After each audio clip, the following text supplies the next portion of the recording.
ఈరోజు వాగ్దానం. ఆయన తన ప్రజలకు విమోచనము కలుగ చేయువాడు.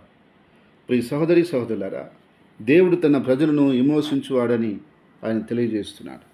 ఇజ్రాయేలు ప్రజలైన తన ప్రజలు ఐగుప్తులో బానిస బంధకాల్లో ఉన్నప్పుడు విమోచించి విడుదలనిచ్చి వారికి తోడై నడిపించి కానాను దేశమును వారికి ఇచ్చాడు. ఈరోజు ప్రపంచ యావత్తు నలిగిపోతున్న, పాపంలో మగ్గిపోతున్న ప్రతి మానవుని విమోచించి రక్షించి పరలోకం తీసుకుపోవాలని ప్రభువైన యేసుక్రీస్తు కల్వారి శిలువలో మనందరి కొరకు బలైనాడు. కాబట్టి ఆయనందు విశ్వాసించిన ప్రతి వ్యక్తిని, ప్రతి బిడ్డని వారి యొక్క బంధకాల నుంచి, పాపం నుంచి విమోచించి, వ్యాధి బాధల నుంచి విమోచించి అన్ని విధాలుగా వర్ధలు చేస్తున్నాడు.